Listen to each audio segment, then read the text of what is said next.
The telegram arrived with Frost still clinging to the paper, and the first line told Caleb Rourke his life had already gone wrong. Bride did not arrive. Stop. He stood in the doorway of his cabin as the wind screamed like a living thing.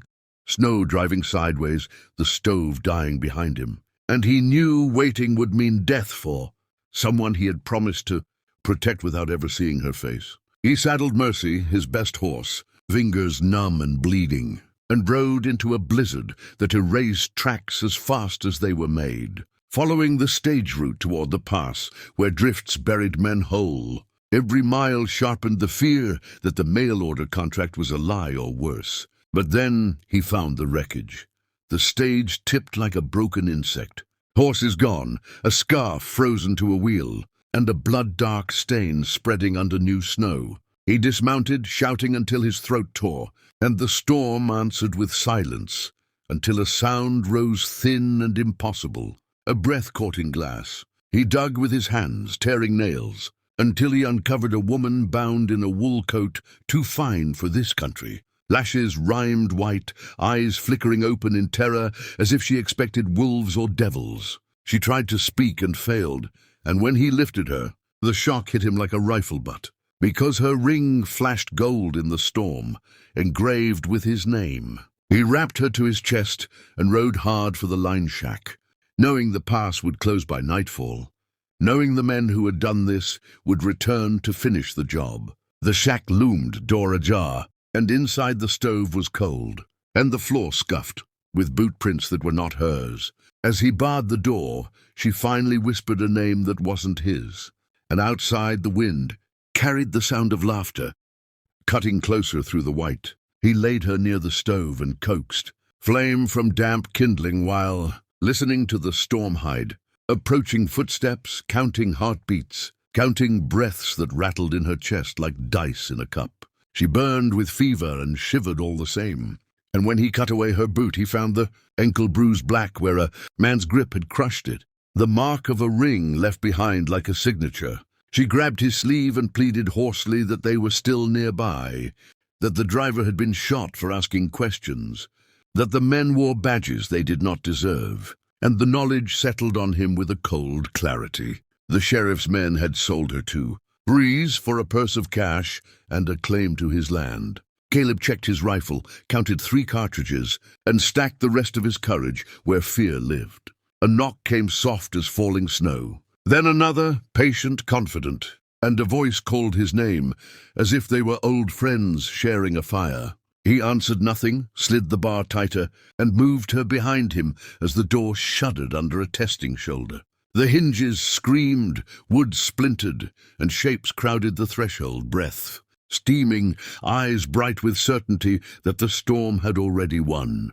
Caleb fired once and the world went white again, smoke and snow and shouting folding together as the men fell back, swearing they would burn the shack and wait him out.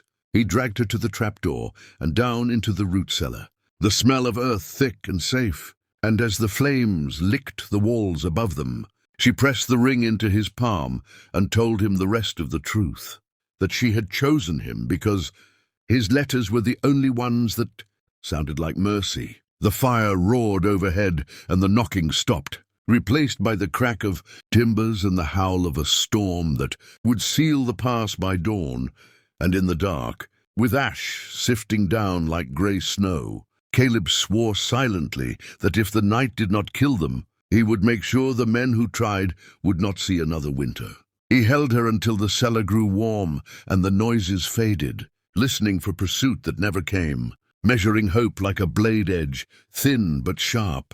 They waited on together, breathing slow, so dawn never truly came, only a thinning of black to bruised grey. And when Caleb lifted the cellar door, the shack above was a rib cage of charred beams, coughing smoke. Into the storm. The men had gone, confident the fire and cold would finish what their bullets began, and the silence was worse than their laughter. He eased her out, wrapped tight against him, her breath steadier but shallow, and set her on Mercy with a care that felt like prayer, then turned the horse downhill before the wind could seal the pass forever.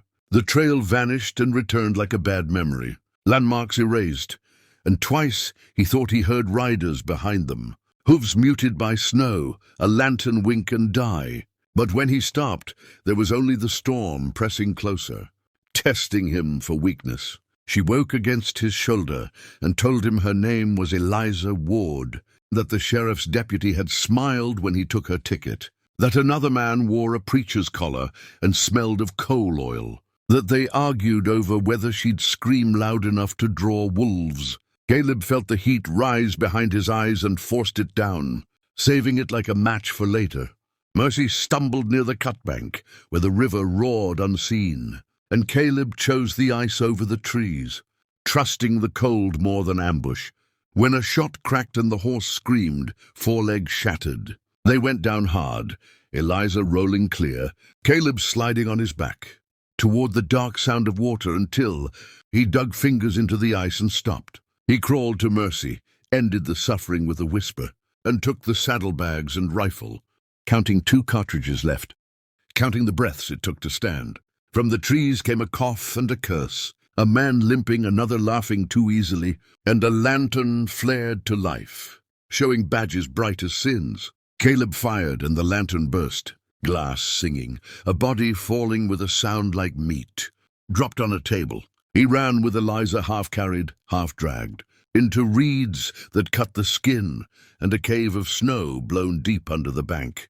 The river's breath, a warm animal nearby. They pressed flat as men passed above, boots crunching, one complaining about losing fingers, another about losing the easy money, and the preacher's voice asking if they should say words for the dead. When they were gone, Caleb splinted Eliza's ankle with willow and scarf, and she laughed once, hysterical and sharp, then sobbed into his coat until the sound of the river swallowed it. They waited, counting the minutes by heartbeats, and when the cold bit too deep, he told her about the land, the well he'd dug, the apple trees he meant to plant, and she told him about the city and why she fled it.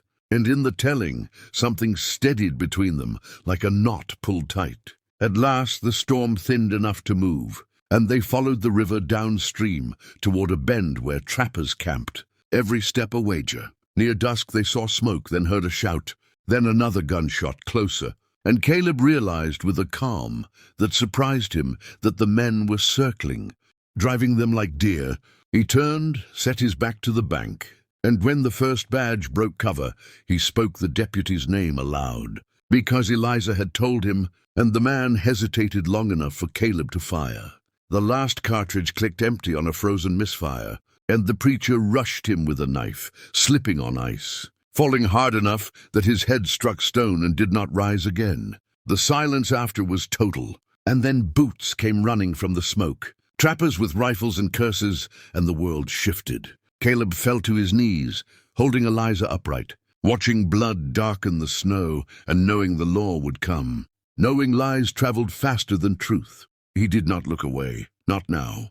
The law came with sleds and questions and a ledger already written. But the storm had left witnesses carved into the land, and the trappers spoke first, naming the badges that ran and the ones that fell, and the river gave up the stage driver's body when the ice broke at noon. Caleb told it straight, every blow and lie, and Eliza spoke too, voice steady as a nailed board, holding up the ring engraved with his name and the receipt, bearing the sheriff's seal, and the words cracked the room like a thaw. By nightfall the sheriff was bound in his own office, the preacher laid out for burial without prayers, and a deputy confessed to selling maps and routes for a fist of gold. They offered Caleb whiskey and a ride home, but he walked, Eliza leaning on him, the cold loosening its grip at last. The cabin stood blackened but alive, the cellar intact, apples stored safe under ash. And he laughed once, a bark of relief that startled them both. Weeks passed and the snow softened. Graves marked, trees planted, and letters sent that went unanswered, because the city had no claim.